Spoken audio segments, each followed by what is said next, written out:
छत्रपती शिवाजी महाराज, छत्रपती संभाजी महाराज आणि औरंगजेबाच्या उदात्तीकरणावरून महाराष्ट्रात सध्या वातावरण चांगलंच तापलंय. औरंगजेबाची कबर हटवण्याच्या मागणीवरून सोमवारी नागपुरात मोठ्या प्रमाणावर हिंसाचार झाल्याचं बघायला मिळालं. यानंतर आता आणखी एक वाद उफाळून आलाय.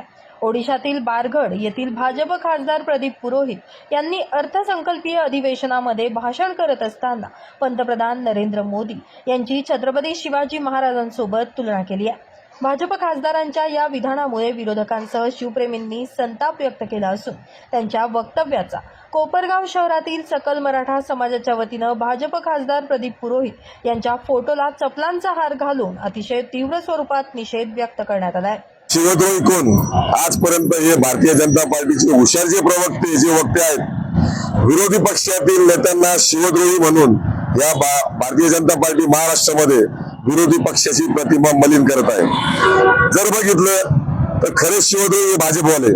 हा श्रीपाद छिंदम नगरचा जो छत्रपती शिवरायांना अक्षरशः फोनवर शिव्या देतो असा हा श्रीपाद छिंदम.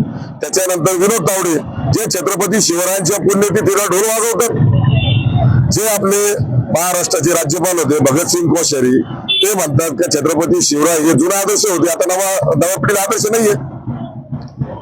आणि रामदास समर्थ नसते तर छत्रपती शिवाजी महाराज इतिहासात दिसले पण नसते, अशी भाषा त्या कोश्यारींनी वापरली.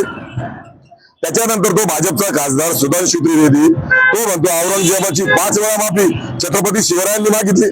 अरे का खोटा इतिहास सांगताय? का छत्रपतींची बदनामी तुम्ही करताय?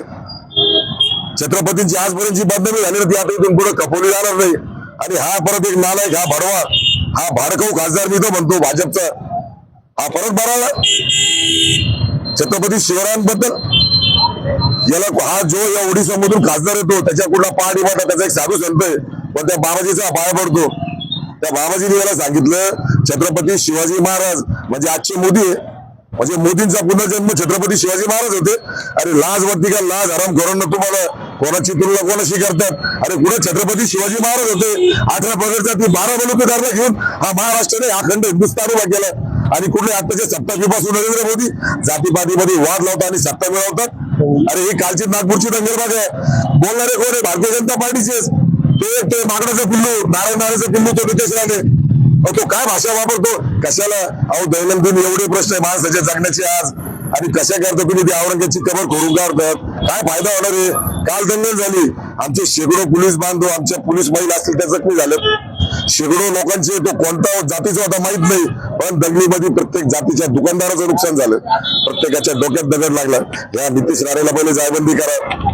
आणि हा जो आरामखोर आहे प्रदीप पुरोहित, याला पहिले मी तर म्हणतो संसदेमध्ये आणि महाराष्ट्रामध्ये पहिले नियम करा, सगळ्या विधानसभेत नियम करा.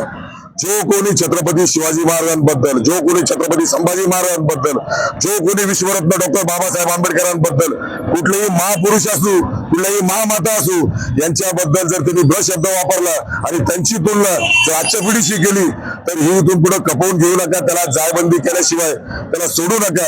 असा कायदा खऱ्या अर्थाने अंमलात आला पाहिजे. कारण प्रसिद्धीसाठी कोणी उठताना महापुरुषावर काही बोलतं, नंतर याचे काय परिणाम होतील हा सुद्धा तो विचार करत नाही. फक्त स्वतःची राजकीय पोळी भाजली पाहिजे. आणि नरेंद्र मोदी काय विकास पुरुष आहेत? कोणतेही पुरुष आहेत? कोणाशी कोणा संघ करतात? लाज वाटू द्यायची जीभ छाटली पाहिजे. नरेंद्र मोदी आणि भारतीय जनता पार्टी आणि सगळेच देवेंद्र फडणवीस यांनी सुद्धा छत्रपतीचा अवमान केलाय. मागे एकदा एक नाशिकचे पोलीस आयुक्त होते, त्यांना सुद्धा फोन केला होता, तुम्ही काय छत्रपती का? कोणाची तुम्ही कोणाला देतात? तो पोलीस अधिकारी, तो 1 नंबरचा करप्टेड माणूस. छत्रपती आमचे मग काय करप्टेड होते का? असा याचा अर्थ निघतो. हे सगळेच भाजपाचे देशद्रोही आहेत, शिवद्रोही आहेत. यांच्या सगळ्यांवर गुन्हा दाखल झाला पाहिजे. हा आरामखोर, हा भाडकाऊ प्रदीप पुरोहित खासदार भाजपचा, याला सुद्धा निलंबित नाही, याला कधीच निवडणूक लढता आली पाहिजे. आज फक्त हे छोट्या पद्धतीने आंदोलन या कोपरगाव शहरात झालं, पण महाराष्ट्रातले सगळे शिवप्रेमी, सगळे आंबेडकर प्रेमी निश्चितच एकजुटीनं आमच्या या छत्रपतींसाठी, आमच्या महापुरुषांसाठी काही काळात रस्त्यावर आल्याशिवाय राहणार नाही. मी एवढंच बोलतो. जय हिंद, जय महाराष्ट्र, जय संविधान. हा भाजपचा भाडवा खासदार, हे कधी नाही भेटलेल्या खुर्च्या इतके माजले यांना. हे छत्रपती शिवाजी महाराजांची उपमा तर नरेंद्र मोदीला झाले. अरे काय चाललं नाही? यांना कुणी बोलत नाही म्हणून का? हे एक सांगतो, हे भाजपचा हे कोणताही खासदार दिसेल ना त्याच्या गाडी वांडे फेकणार आहे. हे काही कोणताही खासदार भेटू भाजपचा त्याला सोडणार नाही. हे खुर्चीला मेळे माजल्यावानी करून राहिले. हे ना दहशतवादी हे काही लोक सेवाने माणसाने हरामखोर एक नंबरचे. यांचा कुठेतरी ना पहिले बंदोबस्त झाला पाहिजे. मी मीडियाच्या माध्यमातून सांगतो का याचा काहीतरी बंदोबस्त करा. पण आम्ही सांगतो तुम्हाला रोड कोणता ना कोणता भाजप खासदार भेटणारच आहे. त्याची काही केले जाणार नाही. त्याला तर दांडे फेकणार त्याच्या गाडीवर. काय होईल ते पाहून घेऊ आम्ही. एवढा माझा नाही आला का यांना. अरे यांना या हरामांना फुकटचे पैसे भेटू राहिले. लोकांचे वर म्हणून खाऊ राहिले. ते चाललं काय यांचे हरामखोरांचं. एवढं सांगतो. जय शिवराय, जय महाराष्ट्र. भारत माझा देश आहे. सारे भारतीय माझे बांधव आहे. ही प्रतिज्ञा आपण जेव्हा शाळेत जातो त्यावेळेला आपण ही प्रतिज्ञा शाळेमध्ये आपल्याला पहिले बालवाडीपासून शिकवल्या जाते. आज ती प्रतिज्ञेचं आहे ना काही राहिलेलंच नाही असं वाटायला लागलेलं आहे. कुणी उठतं छत्रपतींबद्दल बोलतं. अरे तुम्ही या देशात राहताय. आज छत्रपतींनी 18 पगड जाती एकत्र करून ठेवल्या होत्या. 18 पगड जाती एकत्र करून स्वराज्य निर्माण केलं होतं आणि त्यांची तुलना तुम्ही एका फेकूशी करू नाही का. गुगलला जा, मोदी नाव टाका, तुम्हाला उत्तर काय येतं ते पहा. कालच्या ग्रोकच्या अहवालामध्ये असं आलेलं आहे तर मोदी म्हणजे काय सगळ्यात भ्रष्ट आणि सगळ्यात 11व्या वर्षातलं जे सत्तापीपासून जे आहे त्यातला हा प्रकार भाजप सरकार.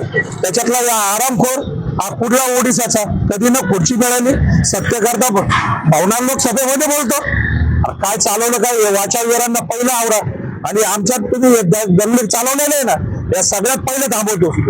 थांबवा नाही तर अन्यथा आज जोरमार आंदोलन केलेलं आहे. आता आम्ही यांना पायाशी घेतल्याशिवाय राहणार नाही. सकल मराठा समाज कोपरगाव शहर तालुक्याच्या वतीने आम्ही यांना आधीच सांगितलेलं होतं का तुम्ही वाचावीर आवरा नाहीतर हे पायाखाली घेतले जातील. आनाजी पंत काही करता तुम्हाला चालवायचं काय. मराठ्यांचं राज्य आहे. इतिहास हा मराठ्यांचाच आहे. मराठ्यांचाच राहून द्या. तुम्ही बदलायची हे करू नका एवढं बोलतो.